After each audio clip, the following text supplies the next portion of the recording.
Back once again for the renegade master. Back once again for the renegade master. Back once again for the renegade master. Back once again for the renegade master. Back once again for the renegade master.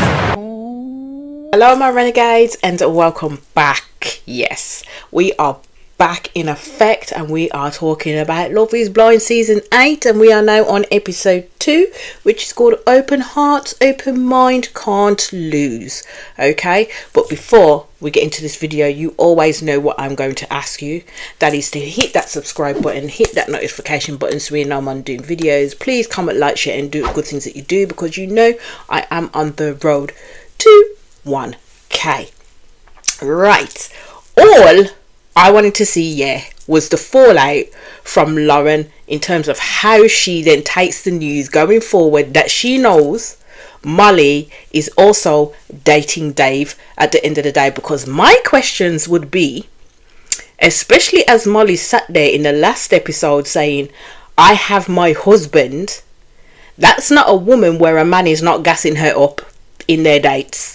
I'd essentially want to know what the hell is being said there at the end of the day, because my first thought would be, if you are pouring into me, how in the hell do you have time to pour into this woman at the same time as me? Do you know what I mean? I do know the concept of the show, but you're there to find a person that you want to be with, to say yes to at the end of all of this. Basically, you're looking for your person, if you get what I mean.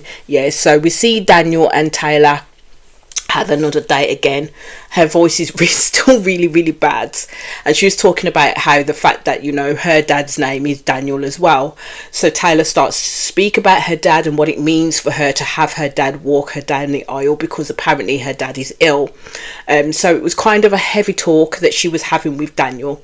And for me, I like the fact that Daniel sits and he listens to Taylor, and he listens to the words that are coming out of her mouth and gives her that reassurance. He seems to really want to be married. This is the mindset that I'm getting from him. He's coming to this show for the right reasons, but we'll see. As I said, I don't know if Taylor is definitely on the same page as Daniel, but Daniel is definitely showing signs that he's there and all in with Taylor. So Taylor talks about the fact that she has a tattoo on her bottom lip that says Taco Bell. And I have to say, this is why I like Taylor. This is why I like her, because she's so funny and she's down to earth. And her and Daniel do kind of bounce off each other. I'm kind of hoping that throughout this process he does like pick her and she says yes, but I don't know for now at the end of the day. So Sarah, you see, has a date with Ben, and it does seem like they've had dates before, because they were quite happy speaking to each other all over again, and we're quite actually very looking forward to speaking to each other. Overall, to me, their date seemed a little bit pally. Now, when I say pally, that means more so friendship vibes rather than being overtly connected as we usually see with other couples at this stage. The chat was kind of banal. It wasn't anything to write home about. They don't really talk about like deep things in their date. They do talk about, like, you know, steak being cooked in an air fryer, and Sarah tells him she's had it twice, don't ever do it because it's not very good at all. And then they talk about like their dads being very good steak cookers, and that the whole family could kind of meet up and have steak and stuff like that. Then they move to religion. So this is where their conversation takes a bit of a U-turn into Deepsville, as I call it. So Ben basically says that he grew up in a strong Christian family, and he believes more or less everything that is written about in the Bible and has a strong Christian faith. I just thought, okay, if that's the case, is he able to loosen up those holds though in regards to certain parts of his belief around his faith? Because what expectations would he have in terms of anybody that he decides to pick as a wife, to be honest with you? So Ben talks about how he believes in that there's only one true God that loves us all. Sarah basically said that she is not a religious person but grew up Catholic. So then Sarah leads into the fact that, you know what, her sister, who she sees as her best friend, she's very close to, is gay. So I then thought to myself, well, okay, how is Ben going to perceive that? Because at the end of the day, there are views within certain faiths, religions, in terms of the LGBTQIA community. And if he did hold certain views, would that necessarily be a no-go area for Sarah, bearing in mind that her sister probably has to go through on a daily basis? Okay, but as I said, off topic, actually, you know what I would really love to see is an LGBTQIA Love is Blind. I actually would love to see that. I don't know if they would do it. I don't know if they would listen to anybody if they put it forward, but I actually would love to see it, because it's not just, about straight couples looking for love. There's a lot of people across a plethora of communities that are looking for love, and I think they should actually try and open up those situations if they could, in a nice way, and a sensitive way, to open up those situations if people will be willing to do that. So we go back to Ben and Sarah, and she basically brings up the hypocrisy, which is what I love. I love that Sarah is sharing this in terms of this conversation, because not many of these conversations are had. So Sarah did have a point when she said it's the preaching of love thy neighbour, then saying a community should go to hell, all the while the priest is being held up for sexual abuse allegations. And I thought, you know what, Sarah, not one lie told. She did not tell one lie. So Ben does counteract with, he doesn't like the word religion, but he uses the word faith. I was kind of like, well, what does that mean? How does that set those two entities apart, basically? Ben hasn't necessarily shared that he would have a problem with Sarah's sister, but his family might. Do you know what I mean? So Sarah does ask him, would he feel comfortable around her sister? He basically says yes. And she asked, well, okay, then if that's the case, would you be happy to go to pride events with me and with my sister and the rest of us? And he said, sure. But to me, I don't feel that Ben was being completely forthright in that, because the way in which he was speaking about this topic, he kept looking at the floor. He wasn't as confident as he was previously when he was talking to Sarah about nonsensical stuff, and he kept nervously twitching with his watch strap, which told me actually Ben is not very comfortable in talking about these subjects at the end of the day, because I think Ben has probably a strong view in regards to the LGBTQA community, but what he doesn't want to do is literally push Sarah away with his views. But we'll see where it goes from here. So then he moved to say that some of his closest friends are that way. I was like, mate, what do you mean that way? You mean part of the LGBTQIA community? Like, say it loud. Do you know what I mean?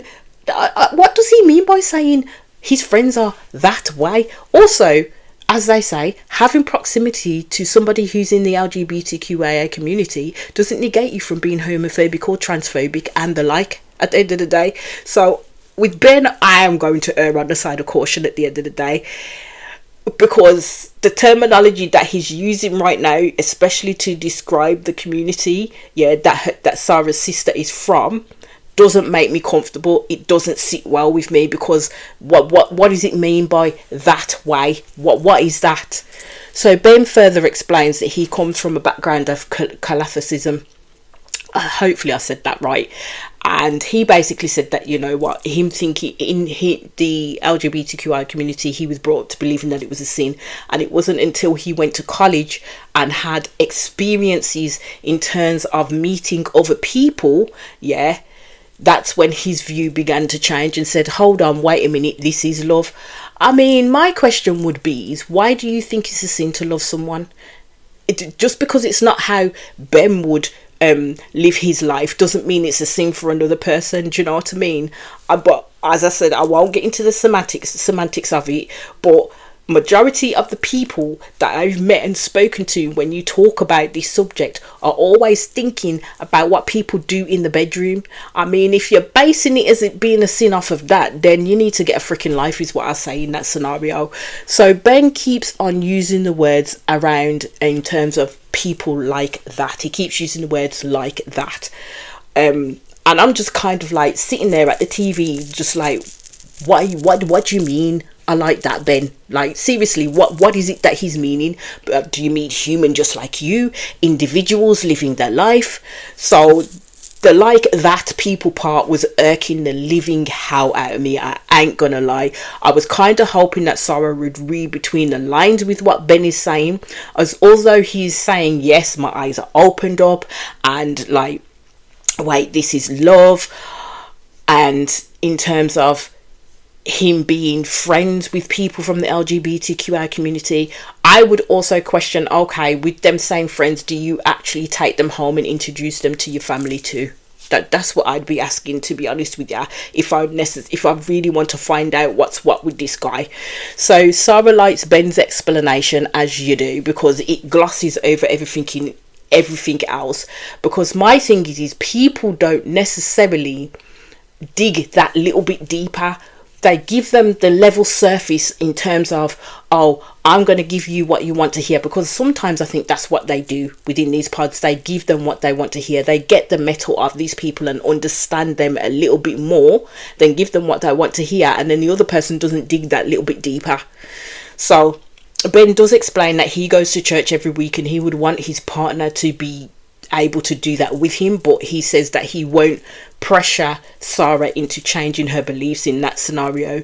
So Ben basically is saying in his VC that the reasons why he wants to be married is because his parents were divorced, which was a hard time for him. Now his parents have remarried to somebody else. His brothers are married, so it's pushed him into that headspace of thinking, actually, I want to be able to settle down.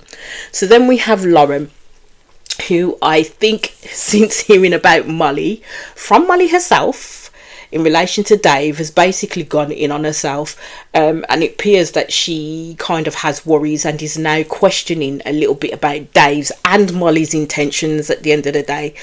I would have questioned Dave's intentions some time ago, but hey ho, this is where we're at with this one.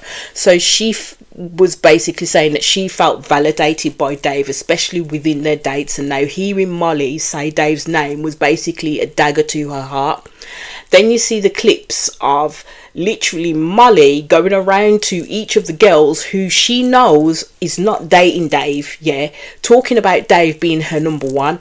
She is so sure that none of these girls she is talking to is dating the same person. I was like, mate, you already done the person that's dating your man, told them who you're dating at the end of the day.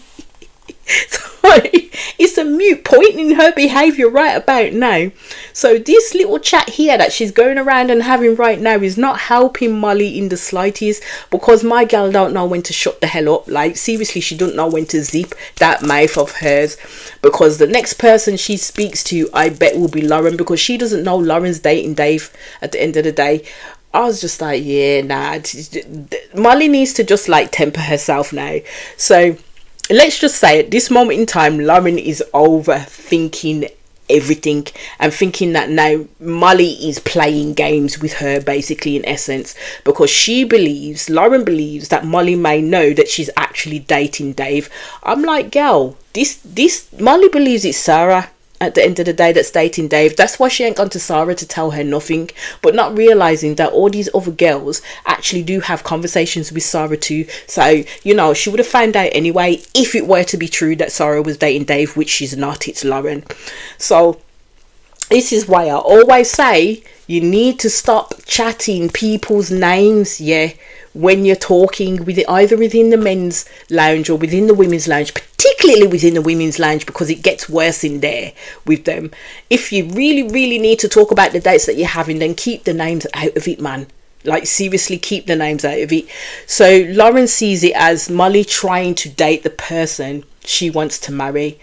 I'm like, mate, this is Love is Blind. At the end of the day, everybody's going to date a person that you feel a connection to and want to marry. This is what happens. Now it's going to be up to the men, because the ball is going to be in Dave's court on who he freaking picks out of Molly and Lauren at the end of the day. So Molly is doing what the show calls for, basically, and she's dating a man that she seeks to marry to. So Lauren thinking the same.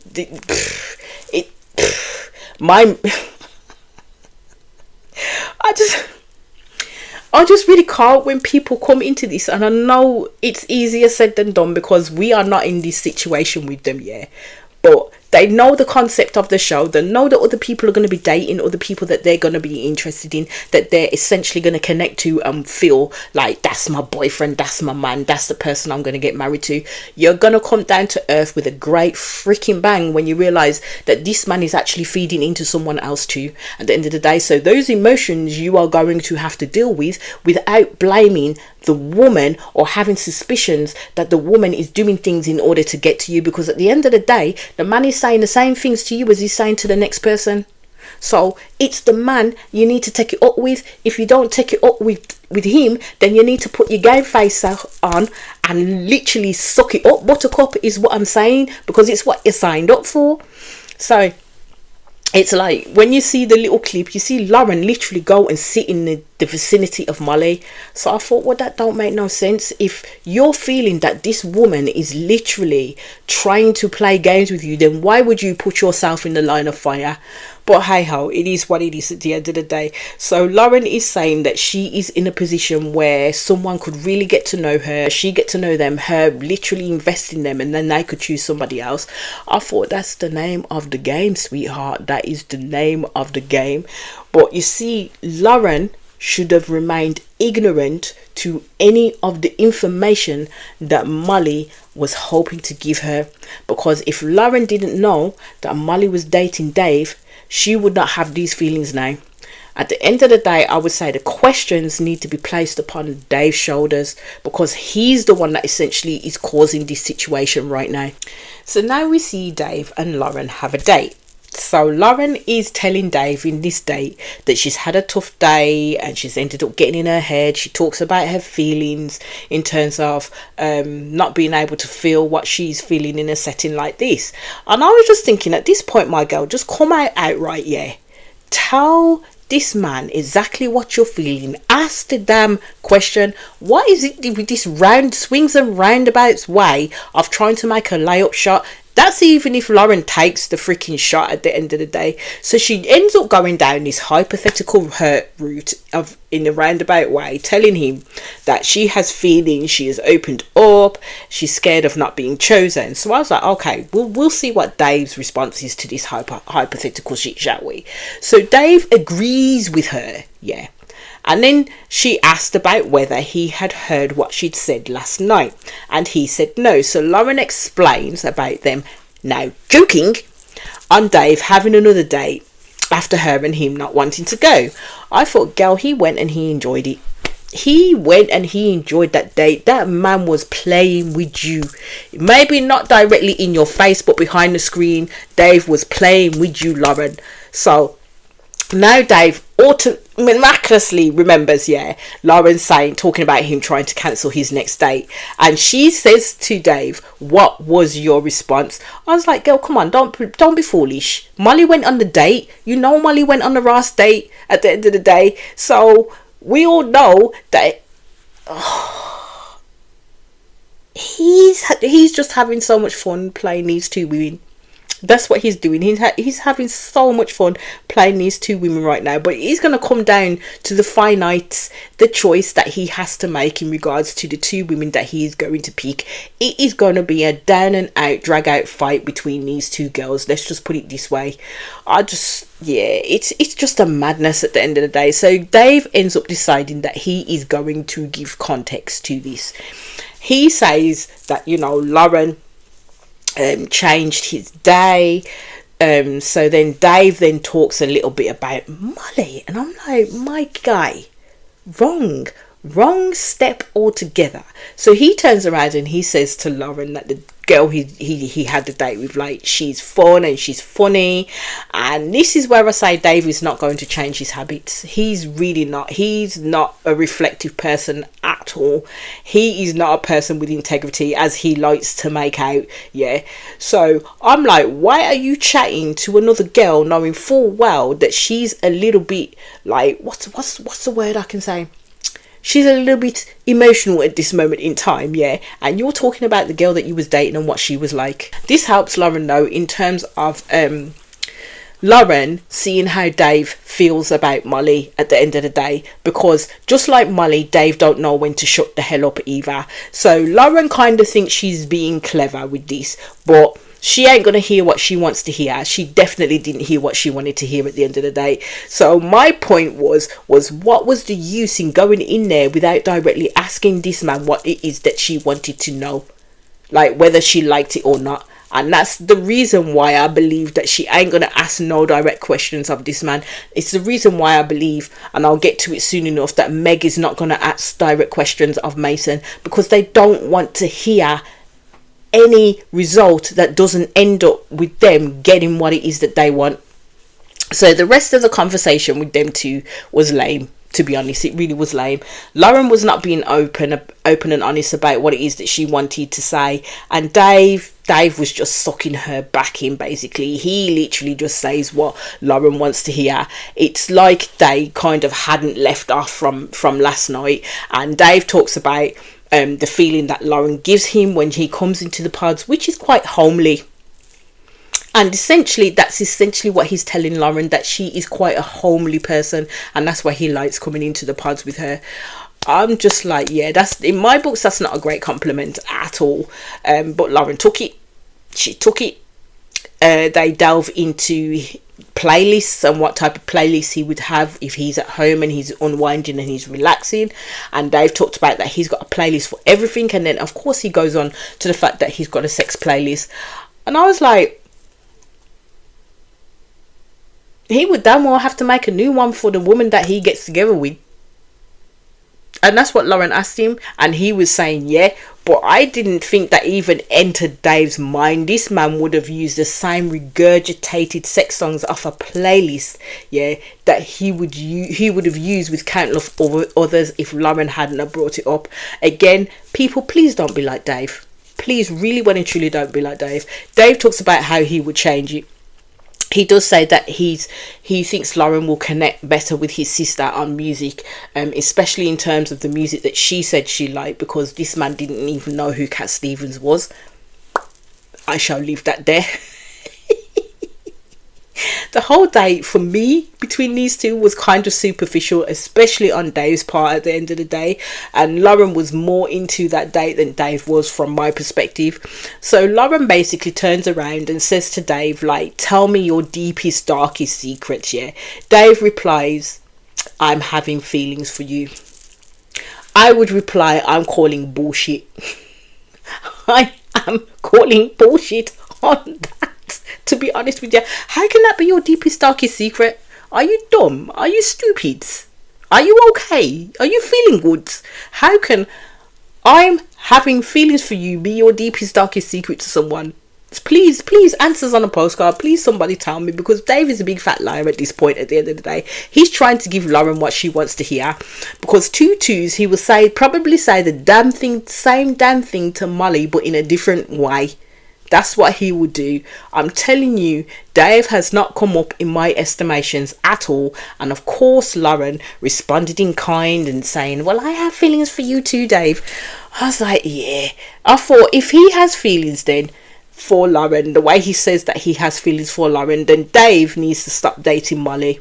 That's what he needs to do. Until then, Dave is full of shit at the end of the day. And then it moves into Molly and Dave having a date. So they talk about the fact that like, you know, they're always consistently fun together, and Dave's talking about that's huge for him, and he's just now discovered this, and he'd never discovered that in a relationship before. I was like, people.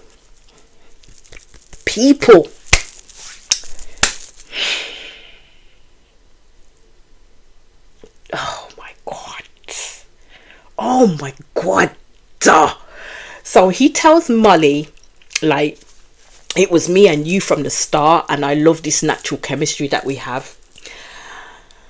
Don't get me wrong, he does have way more chemistry with Molly than he does with Lauren at the end of the day. That's in my estimations. But do you see the games that this man is playing right now? Like, seriously, do you see the games that this man is playing up in here? So Molly does bring things in from her notes. So Molly's written down a whole heap of notes, basically, as you should do. And she highlights the fact what he said about integrity and not having that when he grew up, on his mum not teaching him that, and now he's got it back.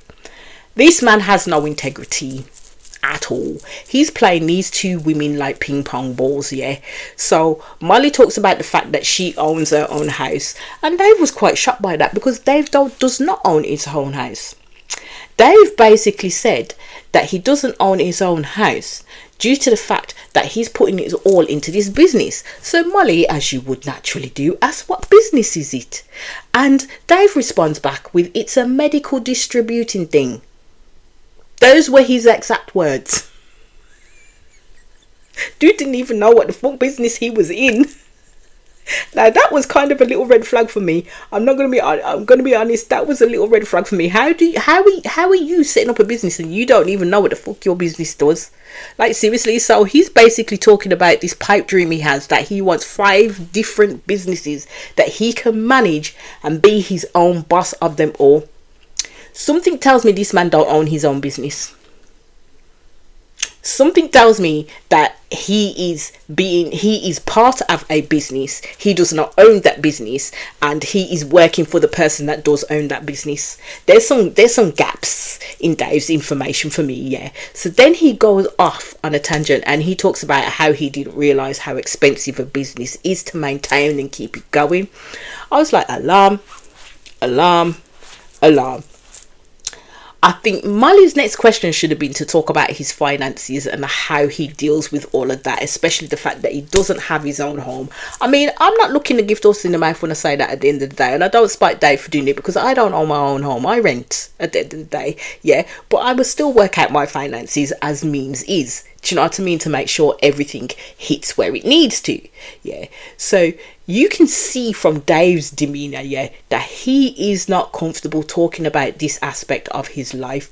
The man would not even sit down, and he's pacing and hitting his hands off the book, and this type of conversation is kind of causing him some kind of frustration. And I'm like, why is that, Dave? Why is he acting in this manner?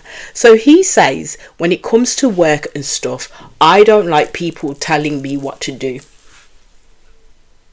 That right here tells me that this man is not working for himself at all.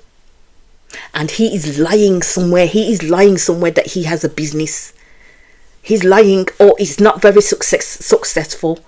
But he is being told what to do in his work life. So that does not ring true to me that he has a business that is up and running. This man couldn't even describe what the fuck his business did at the end of the day. So I don't think Dave actually listens to what Molly or Lauren says. And I think in each of his dates, he tries to wing it. But he wings it to the point where he says it enough for them to keep feeding into the bullshit that he keeps peddling them at the end of the day. And this is my opinion alone, do not think Dave is there for the right reasons at all. So then Dave then leads into the fact that apparently he's been having a tough day today too, which is lies, because it was Lauren who was talking to him about her tough time, and he didn't mention he was having a tough time at all in reciprocation at the end of the day. So when he and Molly had the date that they had the night before, he tells her he was giddy with her. And again, people, do I really have to say something here? Do I really have to? Because you know my thoughts on this man already, yeah. And now Dave has figured out from this date that he had with Molly last night exactly what he wants. Dave is a bitch. Dave is a bitch. He really, I'm sorry, but he really is. Molly is fully taken in by him though, and so is Lauren.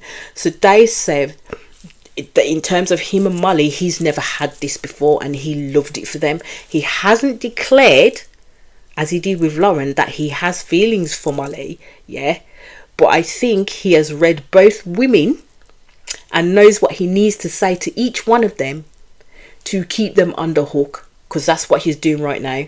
And this show, for me, kind of shows the lengths and breadths that people will go to in order to play with people's emotions.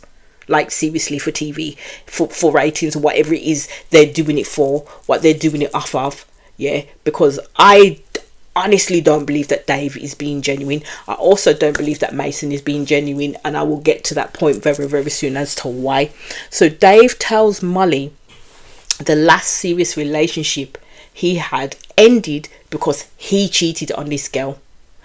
The way this man said it so casually, I was like, bruh, it wasn't even a lead up, he just threw it in there.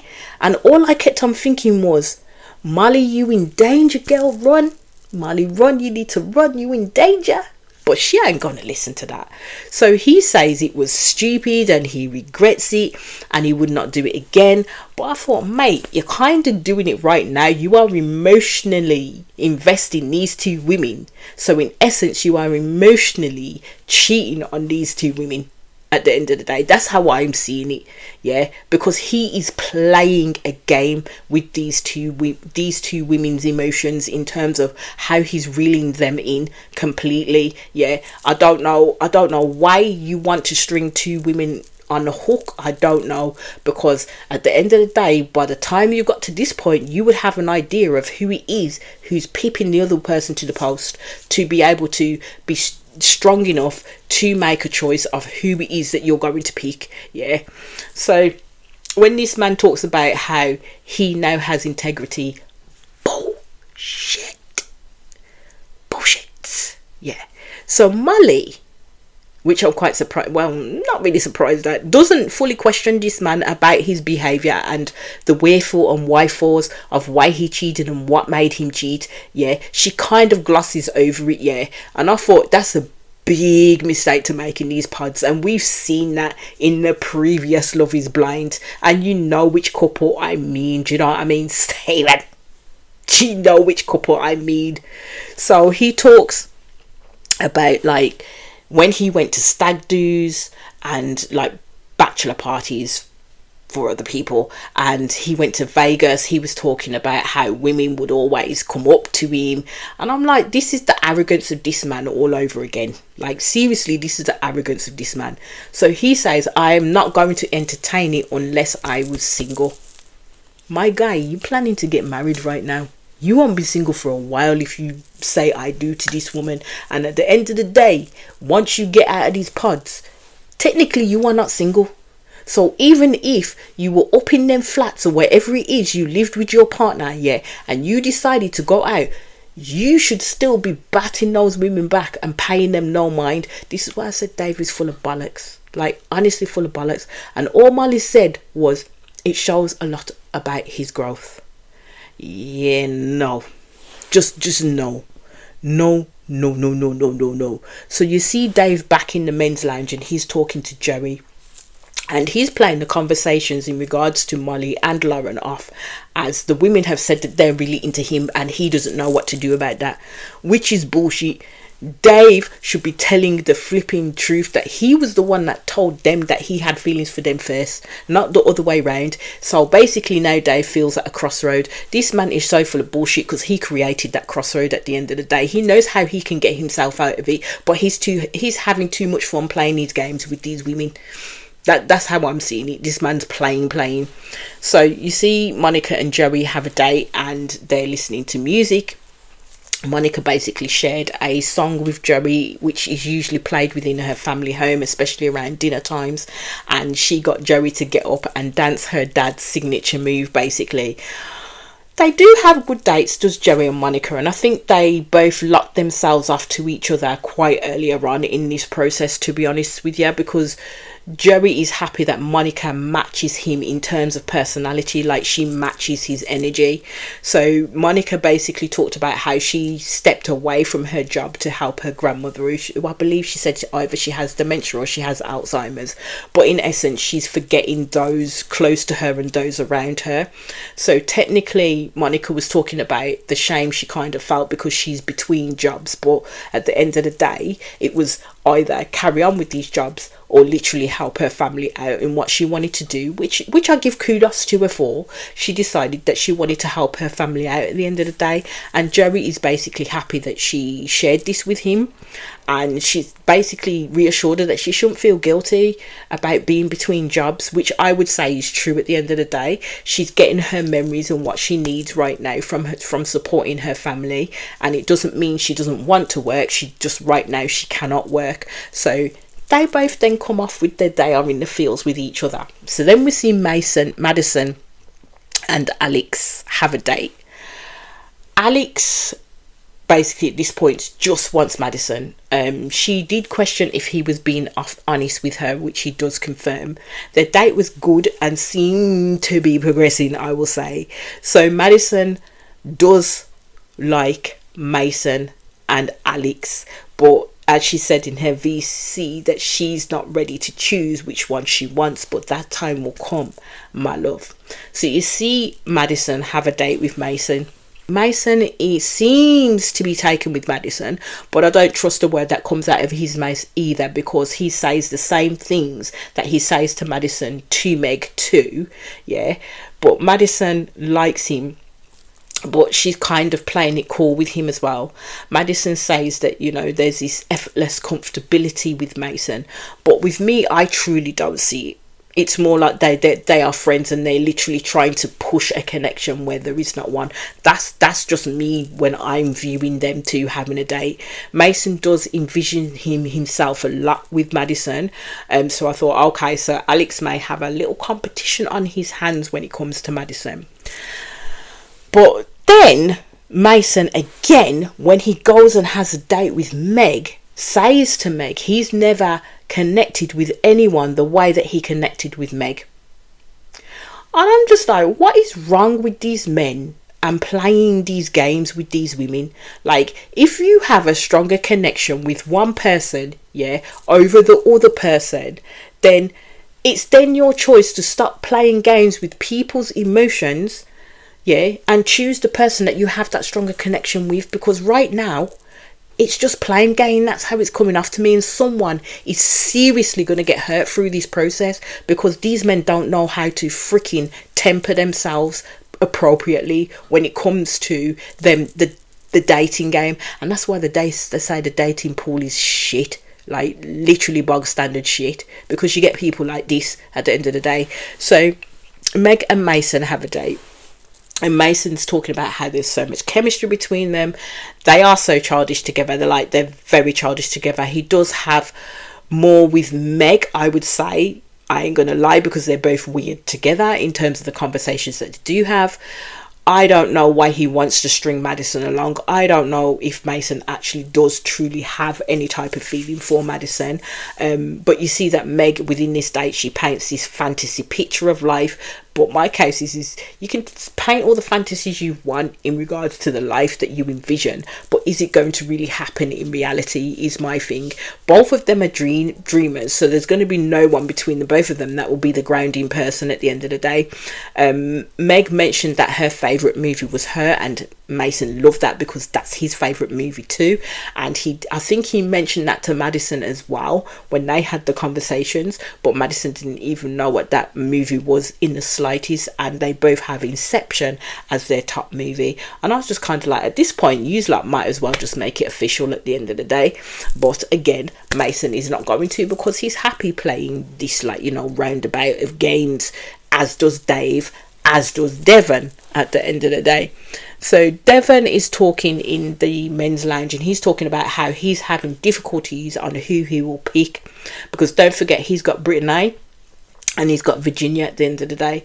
So I just hope, with the way that Devon is speaking, because he's actually thinking about things, and he's very, with Devon, I'd say the difference between him, Mason and Dave is Devon is very purposeful and intentional in terms of what it is that he puts out to each woman, and he will not say the same thing twice to each woman, because they both have individually differences in them that he likes. So he's not there to play a set game in regards to pitting a woman against each other at the end of the day, like Dave and Mason be doing. So you see it flip to the women's lounge, and you see Virginia is chatting to the girls and basically saying that she wants to tell her boyfriend to break up with his other girlfriends. I'm like, Miss Ma'am, you know who else Devon is seeing, because you and Brittany was having a little chit at the beginning in regards to Devon. Okay, but you know what? Devon is not a mind reader, so if you need him to know something, then you need to be strong enough to open your damn mouth and tell him at the end of the day. So you see Devon and Virginia have a date. She tells him what she's wearing, and I'm like, okay, Miss Dang, okay. So she talks about, like, what's the difference with him getting to know her and the difference with the women that he's been with before. And he basically speaks of the fact that, you know what, he's always gone for the sporty types, the ones that are similar to him, where that's more Brittany and not Virginia. So maybe he does wish for something different, but we will have to wait and see in that. So Virginia is basically saying that she wants something different from her norm as well, because her norm was not working for her. So she gives Devon his flowers within that date and says that he's different in regards to the kindness that he shows, and that's more meaningful for her, because she talks about the fact that she's never dated a nice guy. I said, yeah, but they start out nice and then they probably show the true colours quite quickly afterwards. So Devon is feeling Virginia, but he says between her and Brittany, it's even Stevens at the moment, and he cannot pick one right now, but that time is quickly fast approaching, so he's going to need to get his cob on. Yeah, and even if you'd have to do, I know it sounds terrible, a pros and cons list for both of them, he's going to have to do it in order to choose who it is he's going to take, or he's going to go with his feelings, thinking with his heart instead of his head, and make his choice that way. So you see Devon and Brittany have a date, and basically he says that with Brittany, she brightens his day, and you can see that within their dates. They are quite playful, they are quite funny as well.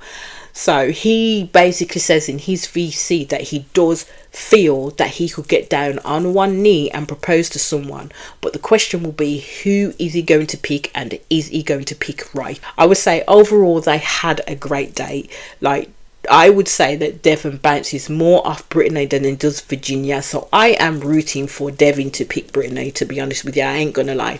So then we see Joey and Monica have a date.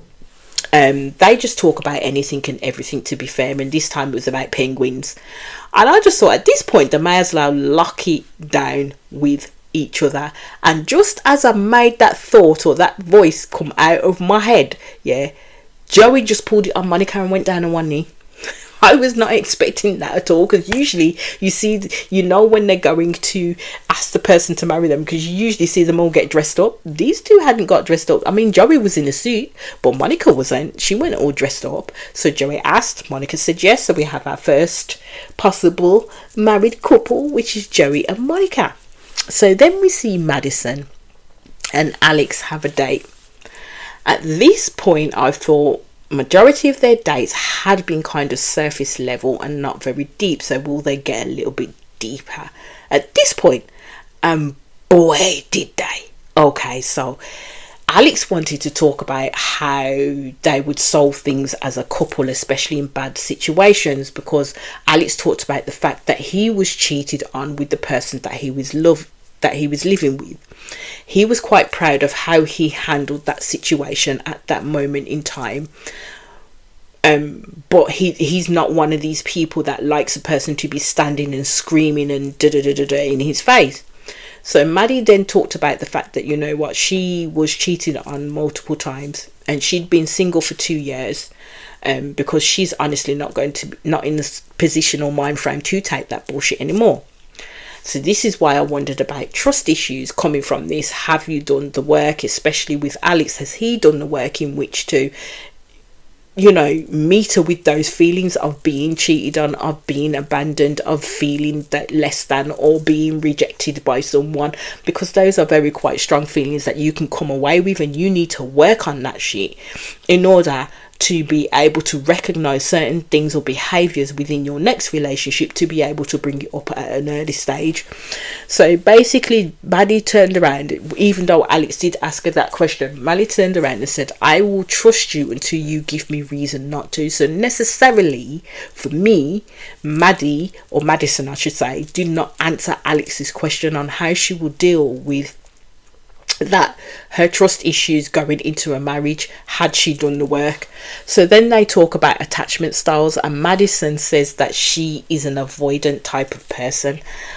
which isn't really great, especially going into a marriage when you have to deal with difficult and stressful situations, because it's a case of, will she be able to meet a situation head on or choose to ignore it until it becomes too much and then she makes a run for it. So she says when she feels someone's energy changing towards her, she gets scared and she normally runs. So basically for me, Madison would shut down and turn her back essentially, as not to deal with the issues at hand. So basically she would leave that person and abandon them to their own feelings, because she doesn't feel that it's an issue for her, it's not her problem, so she doesn't need to deal with it. So she will remove herself from the situation, which don't always bode well for a good, steady, positive relationship at the end of the day. So Alex turns around and says, well, what she just said basically is a trigger for him, as Madison has said that it's not my problem and then I will walk away, when in actuality she does need to face it and discuss it and let it go if need be, which kind of tells me that Madison has not done the work that she keeps on saying that she's done the work, especially around any issues from being cheated on a lot. So she is not able to manage any conflicted situations with a partner, which will come up in any type of relationship, to be honest with you. So Alex basically says in past relationships he's dealt with avoidant people, but on an extreme level. So in those times Alex needs someone to show him that they care about him. But that also means, for me, looking at it and what Alex is saying, that he's not dealt with issues either around rejection and abandonment of people when in a relationship, and it's basically how he then can manage his feelings coming from that. Because if a partner, like say if a partner is feeling a certain way and they can come off as avoidant in terms of, right, I don't want to deal with this right now, give me some time and space, until I can come back to it, and I will definitely talk to you about it. They are not in the capacity to show Alex at that point in time that they care for him until they sort out their own emotions first. So I'm going to say that this particular point is going to lead to issues with Alex and Madison. So for Madison, she basically was trying to say to him that she'd recognise the traits in herself, and that she speaks of her mum being a drug addict. She was putting things into context in regards to her stepdad had taken too many pills on her birthday and she had to check that he was breathing, and that was her norm, and that's the context of where she's coming from. And although Madison is trying to say that she's doing the work to break generational curses, I think she has a long way to go in regards to the trauma that she'd been through in relationship to her childhood, that she still, I think, continues to date. Because how does she overcome that in order to be a better version of herself, to show up in a marriage with a man who needs her to show up for him and show in times of conflict or strife or stress that she continues to care about him and will be there for him come hell or high water, like a ride or die, do you know what I mean? And not make him feel abandoned in his time of need. Yeah, I think them two getting married would not be a good match at all. I think within this conversation, some people have a way of glossing over deep issues and not taking it to a further level, which is what I think was needed in regards to this conversation with these two. Because I already tell from when Madison spoke about being an avoidant person, but there was context to it, Alex hadn't gotten past the part of she's just triggered him by saying that she's an avoidant person when he's already dealt with the experiences of that on extreme end. So that's the bit that he is going to latch onto to not be able to move past this point with Madison. That's how I'm seeing it anyway. And so Alex again is talking about the extremes of being in a relationship with an avoidant person, and it does scare him. But Madison then points out the fact, but it's the extreme in terms of they're unhealthy, they've not worked on themselves. But I don't think Madison's fully done the work on herself either. at the end of the day. And I think that's essentially what Alex is latching onto, so it's causing a lot of doubts in him right now. Whereas he was like, I'm up here with this girl is it, the be all and end all. As soon as she said that, that was it. This man switched off completely. This man was discombobulated all over the place. Yeah, he became triggered, dampened his ardor somewhat towards Madison. And I think Madison could feel that, and that's why she was trying to draw him back in. He then talks about how Madison was one of the strongest options for him. Not the strongest, as he first said. Now it's one of, basically. So I was like, okay, so Alex is now turning tail and running at this moment in time. He talks about how the fact that he doesn't want to make the wrong decision. He just talk up the fact that, you know, in him making a decision, he has to take in consideration her attachment style and the conversation that they had coming from that. And I knew this was going to play on this man's mind. Madison tried to talk her way out of it and provide him with context, but something hit Alex that he's not ready to deal with at this moment in time, and all it did was cause a red flag in him. So Alex is right now fully backtracking like a madman in that pod, like fully backtracking. He was questioning their connection. I was like, well, damn, Alex, damn, tell her how it really is at the end of the day. So he's talking about how he has to make sure he's comfortable with Madison, and if the avoidant conversation was a big thing for him, then it would be a case of you should not be picking her then. So Madison has a date with Mason. I don't trust Mason at all, because he has feelings for Meg, so he says, right? But within their date, Mason was talking about having this pillow of a nighttime that he sleeps with. He went to say something else, but Madison, being Madison, jumped into the conversation and interrupted and said, "Oh, was you wishing it was me?" The way that Mason paused, that man paused for the longest, because he didn't really want to say it. But then he said, "Yes, I wish it was you." I thought, no, you bloody didn't. No, you bloody didn't, Mason. You didn't. Mason was not going to say that, because Madison said what she said. He knew that he had to give her what she wanted to hear. Do you think Madison caught that shit? No, she did not catch the pause. She did not catch the fact that this man was going to say something different at all. Yeah, so she then steamed right into the fact that she smells good. Even the banter from Mason was off in my estimations during that date. And all I can question is, why do these people continue to waste each other's time? As Mason said, he actually likes Meg. He has those feelings for Meg. And Madison actually likes Alex at the end of the day. Each of them have a more genuine connection with their respective dates. So again, why are they wasting each other's times? Why do they continue to play these games? Mason turns around and says to Madison that he feels really happy with her.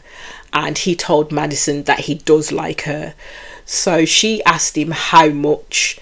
And I swear down, this man strained to give an answer. His voice went up an octave, which usually means that you are uncomfortable with the question asked, or you was about to lie.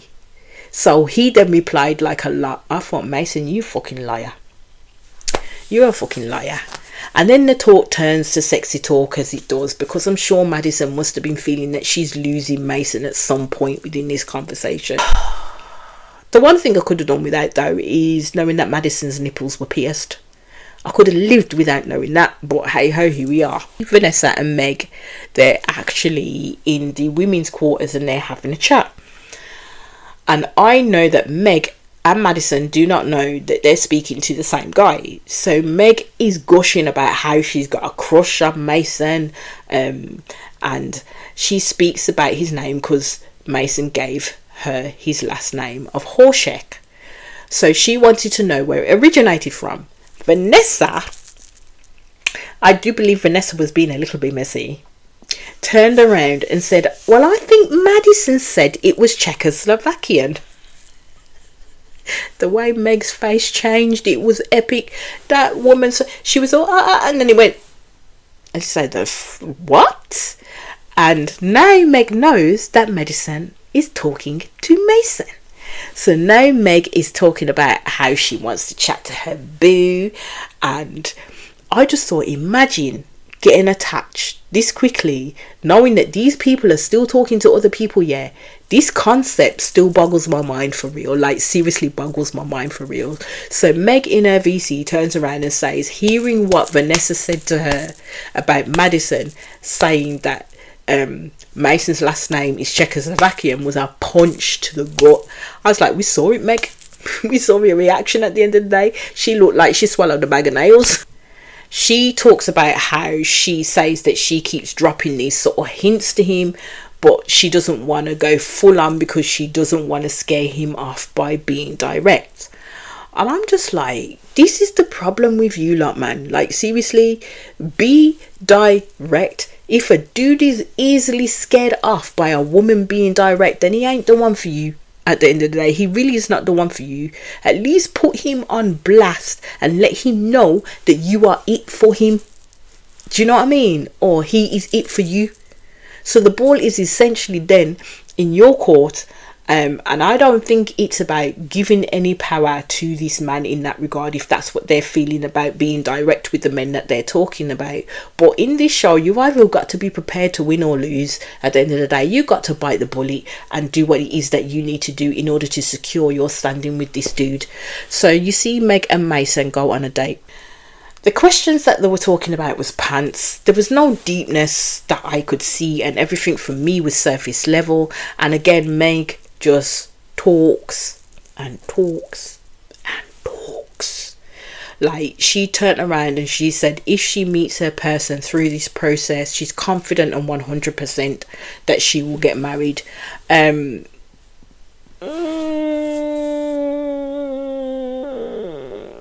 would say on their dates, it's more with them than what Mason has with Madison, to be fair. I ain't gonna lie.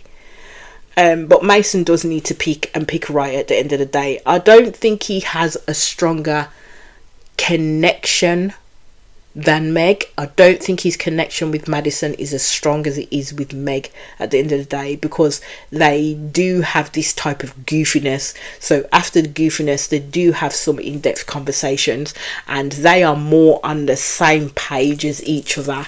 Yeah, so Mason is more natural with Meg, I would say, and not playing it like he does with Madison. So Meg highlights basically being scared of a man she connects with choosing someone else over her, and I thought, here we go with the round swings and fucking roundabout way of trying to be direct and not necessarily be direct. So Mason turns around and says that he's scared and petrified about that, and I thought, mate, can you honestly read between the lines of what this woman is saying? Yeah, she's looking for reassurance from this man, but he ain't gonna give it because he's in happy land playing swings and roundabouts with these two women. So Mason says, I get really excited when I leave the pods, and then I get a lot more confused. And I thought, okay, now Meg, that's your opening to ask him what you need to ask him. So Meg ends up taking it as a challenge and says that she's going to confuse him all the more. I just can't, because you're just giving this man now the gung-ho to keep doubting what he has with you, because Meg is scared of running him off, so she won't be direct with him. So Meg goes back into the girls' room, the girls' quarters, and tells the girls that she felt different seeing her date, because she does not believe that she is his top pick.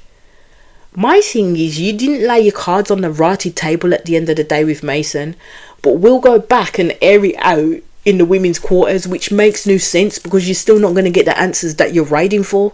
She talks about the confusing comment that he made, and apparently she's now turned around to him, said to him, but I am not confused. I thought, mate, are you full of junk? Because low-key, you flirted with the dude and said, let me confuse you then. You didn't turn around and said that you're not confused at all. Hi.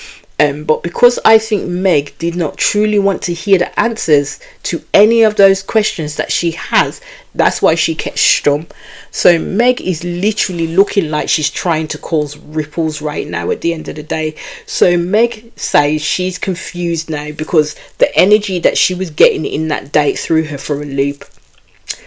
I'm kind of like, well, you had an opening and you didn't take it at the end of the day. So me watching that date, I didn't necessarily see this energy being off that Meg was talking about. So I don't know what the hell she was feeling, because, you know, I went there, I weren't able to feel what she was feeling. But to me, Mason acted the same as usual. So Meg is definitely playing games and trying to get into the head of Madison, because she then gets loud as she's sitting at the table, yeah, so loud that Madison can overhear. Madison is seated and she's sitting on the seat, just swinging around, just looking around the room, but she can hear the conversation that is going on around her. And Meg turns around and shouts out, I mean, give me something, tell me you like me. Not subtle at all, Meg. That was not subtle at all. And all I would say for Madison in that point is drink water and mind your business at the end of the day. So you see, just as this episode ends, Monica and Joey are about to meet, but that doesn't happen until the next episode. So this is where I am going to leave it. I will say thank you very much for all of you riding with me to this point. I'll be back in quick succession with the next episode. As I always say, my renegades and all of you coming in, please hit that subscribe button, please hit that notification button when you know I'm doing videos, because I continue to be on the road to 1k, and I'll speak to you all again soon. Peace out.